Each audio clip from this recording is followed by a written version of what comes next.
Hello, my name's Peter. I'm from the police, or rather I used to be in the police, and I'm here to help you. There are not many things as unscripted as a hostage situation, because they are so unpredictable, so potentially dangerous, and life-threatening. So for anybody who gets caught up in a hostage situation, it definitely feels like life has just sold them lemons. And I'm not just talking about the hostage either. Think about the hostage's family and friends who really have to wonder, are they ever going to see them again? Will they come out of that situation? And you wouldn't believe this, but most people don't wake up in the morning and think, I'm going to take some hostages. A bank robber goes into a bank to rob it, hoping to get away with as much money as possible and basically spend his time on the beach somewhere warm. He did not expect the police would be outside waiting for him, and now he has to take some hostages to try and get out of that situation. Or imagine someone who is suddenly in a very emotional state and decides to threaten his family members with a knife and threatens to kill them. He is not in control of his faculties and doesn't even know he's necessarily taken hostages. These are all very, very difficult, dangerous situations. And truth be told, the police don't like going to hostage situations either, because they're very difficult, complicated situations, and things can go wrong very quickly if you don't know what you're doing. So the job of the hostage negotiator is to turn up and turn those lemons into lemonade. And we like to start a very unscripted situation with a short script. Hello, my name's Peter. I'm from the police, and I'm here to help you. Why is that so powerful? And I'll tell you.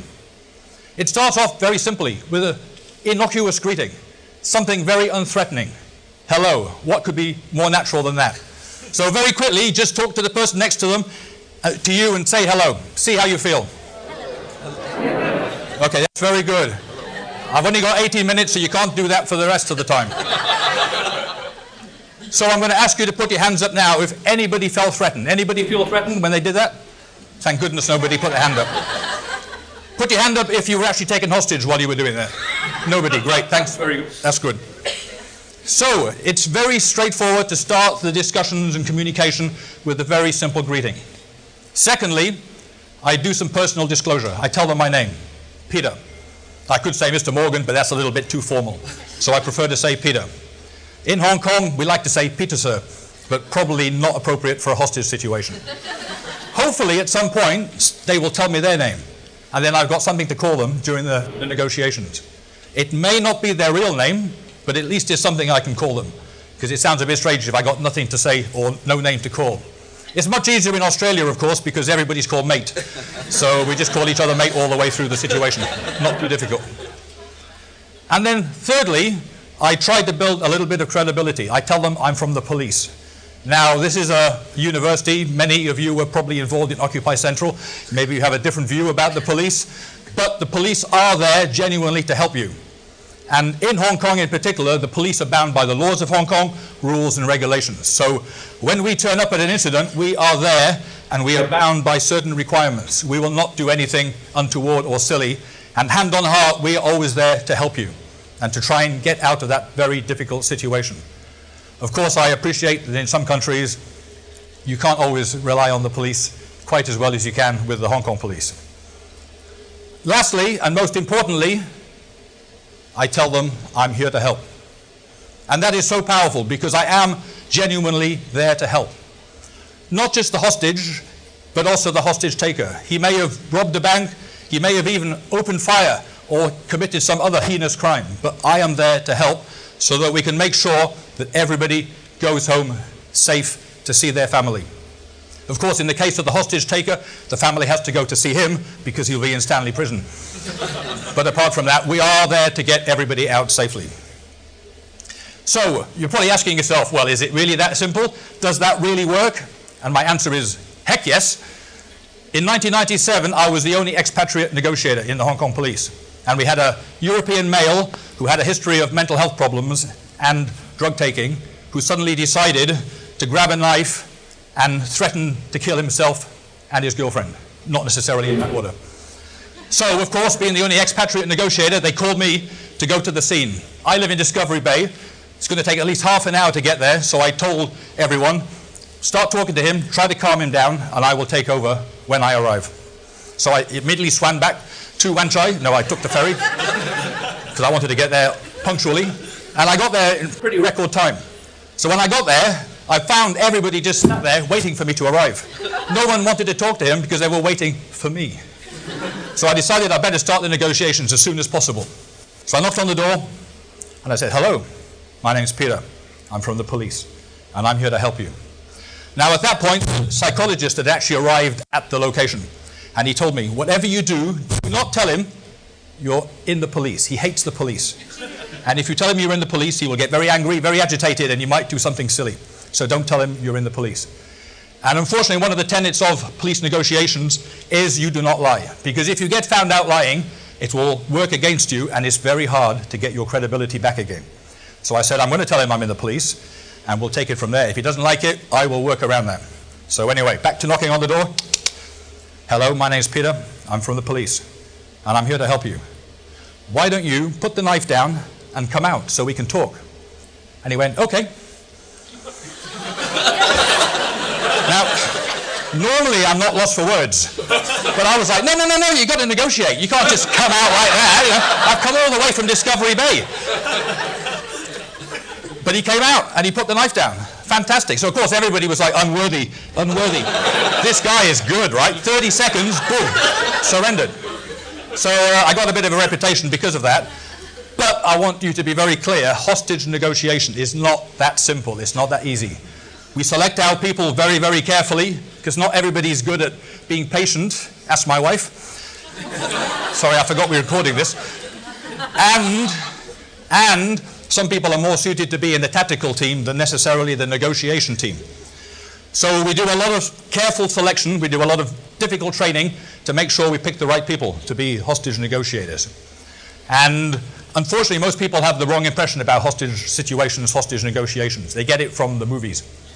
And it's nothing like in the movies where the hostage negotiator turns up, the hero, that would be me, turns up, strips down to his underpants to show he's not carrying a gun, and immediately manages to rescue all the hostages and subdue the hostage taker.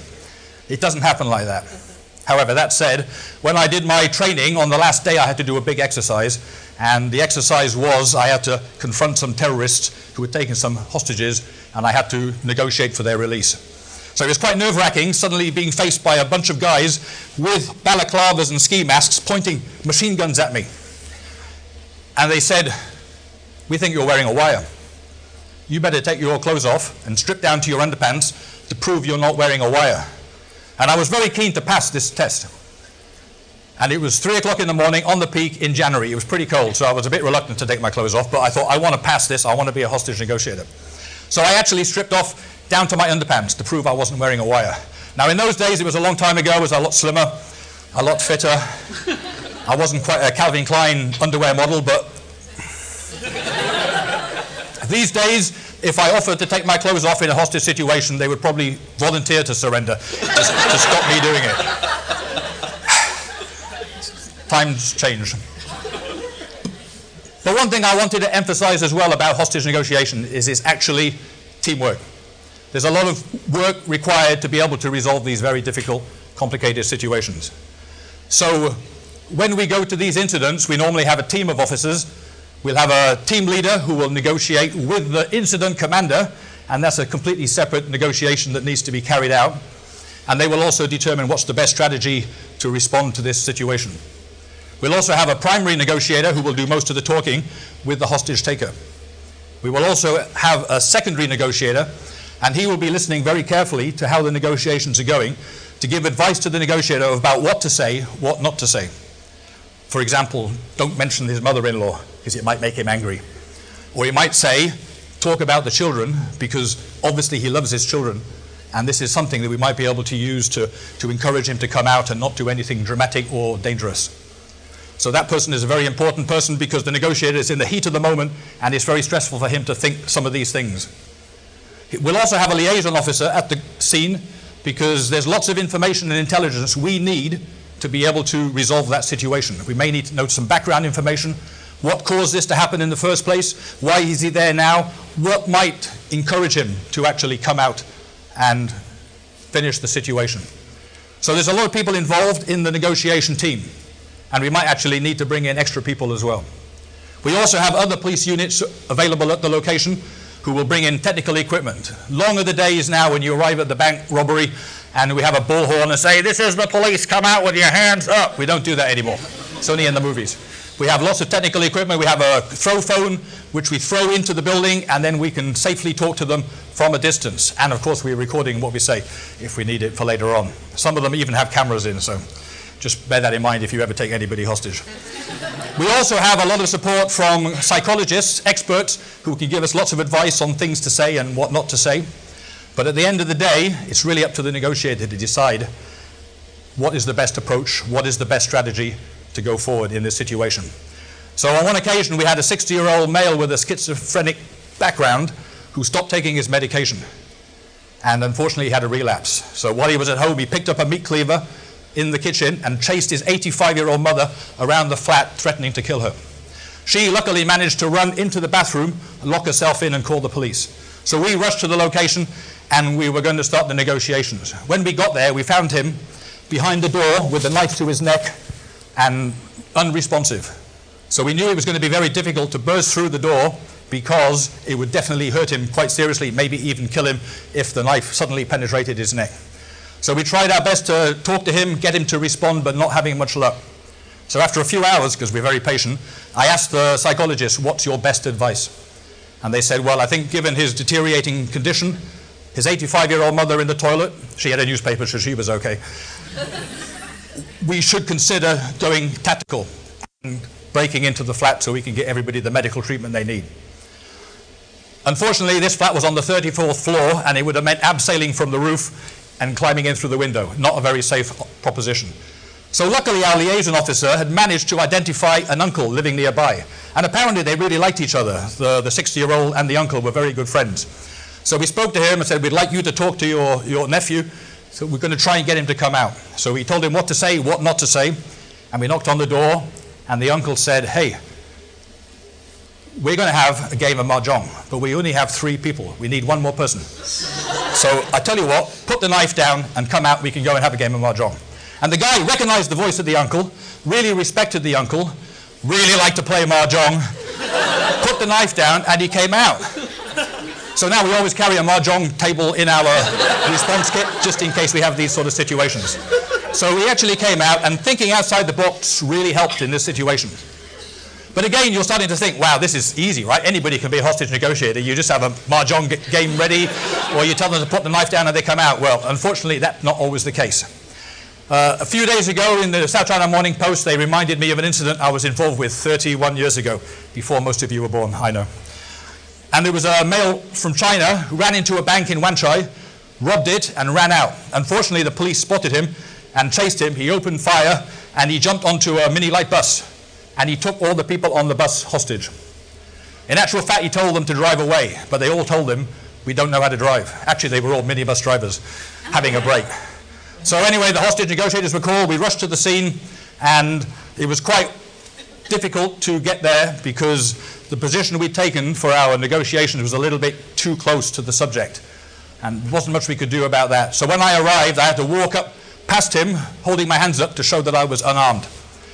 And I had to walk around like this again to show I was unarmed, because he was pointing his gun at me, and we already knew he'd fired, and he was potentially quite a dangerous person to mess with. And in those days, we didn't have mobile phones. We had pagers, the long silver pager. And he was convinced that the pager was actually a gun barrel. So he got very agitated and very excited and said, "Gun, gun, gun." I said, "No, no, pager, pager, pager, pager, pager." And eventually he calmed down, and I took up position for the negotiation. So we did the usual things that we do. "Hello, my name's Peter, I'm from the police, and I'm here to help." And we spent a long time negotiating with this guy, but we could not get him to come out, even though we knew he didn't want to be there, and we knew sooner or later he's going to come out, but we didn't know why he wouldn't come out. Eventually, we found out. It turns out he'd been watching too many police movies, and he was convinced if he surrendered, he'd be beaten up by the police. Who would have thought such a thing, right? So eventually, we convinced him that if we got a very senior police officer to sign a note, "Dear Mr. Hostage Taker, if you come out now, we will not beat you up," and sign it and give it to him, maybe he will come out. And believe it or not, he agreed to that. So we got a senior officer signed, "Dear Mr. Hostage Taker, if you come out, we won't beat you up. Come out now." And we gave him the note, he put the gun down, and he came out. And then we beat him up. No, I'm just kidding. I'm just kidding. We would never do that. We would never do that. So anyway, the most important thing was that we managed to resolve the situation. Nobody was hurt. Everybody went home safely to their family and loved ones. And that's what it's all about. So sometimes when life becomes a little bit too unscripted, a little bit stressful, just think a little bit about hostage situations. Think about what little scripts you might need to get you through some of those difficult bits. Think a little bit outside the box. Keep your wits about you. Keep a mahjong table handy. But most importantly, and the thing I really want to impress on you today, is that if you really care and you want to help both yourself and others, then I'm pretty confident you will be able to turn those lemons into lemonade. My name's Peter, I'm from the police, and I'm really here to help you. Thank you.